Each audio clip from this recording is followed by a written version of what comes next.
in Roosevelt Island this weekend, it was really an attempt to sort of make a break with those scandals and sort of move forward and get some momentum behind her campaign and really try and deliver that inspiring message that's going to sort of push her forward over the next 16 months. These Republicans trip over themselves, promising lower taxes for the wealthy and fewer rules for the biggest corporations, without regard for how that will make income inequality even worse.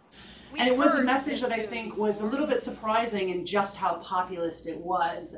For many weeks now, Mrs. Clinton has signaled that she will tack leftward in this race, reflecting the sort of strength of movement behind figures like Elizabeth Warren and even Bernie Sanders, another rival for the Democratic nomination. Well, I may not be the youngest candidate in this race, but I will be the youngest woman president in the history of the United States. She also talked a lot about building an inclusive society. She reached out to the gay community. She reached out on her record on women's and children's rights. She reached out on immigration. She tried to portray the Republican Party as the party of the past. And sort of in her biggest applause line of the day was, "I may not be the youngest candidate in this race, but I'd be the youngest female president." And that's a real explicit nod to something she was widely criticized for, which was not really drawing on her strengths as America's possible first female president.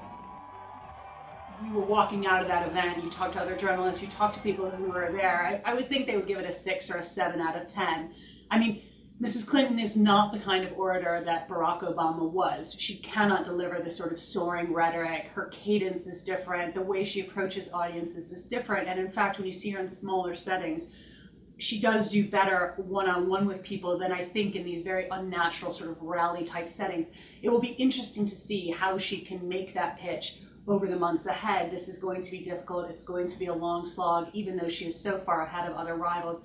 It is a grind. She's going to have to put in the work on a day-to-day. And you know, they do continue to make the sort of missteps that we see. Their relationship with the press remains very fractured. She's under attack from all sides from a deep and really well-funded Republican field. So it's going to be interesting. I believe that every American deserves the right to rise. Jeb has a huge funding advantage. He's drawing on the resources of the Bush family, and he's also drawing on the resources of being a candidate that is very favored by the Republican Party's so-called establishment class, Wall Street, big corporate backers, people who want to see someone with the kind of moderate views on certain issues, particularly on social issues, that could really win a general election. They know what happened in 2008. They know what happened in 2012 when the party delivered what were widely perceived as unelectable candidates in a general population. And Jeb is seen as someone who could win a general election. The problem he faces is getting through the primary.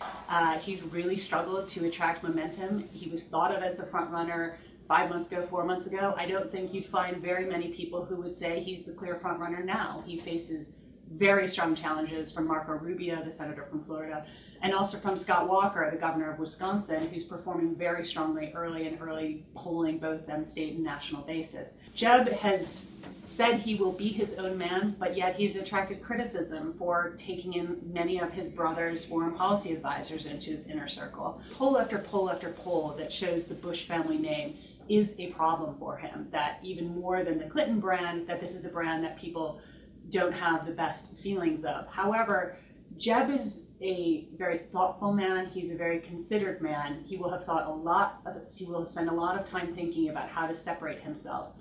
Like Mrs. Clinton, he's not a gifted orator. He, again, does better in one-on-one Q&As with voters than he does in these big settings. He can come across as stilted, and he can come across as too planned and programmed.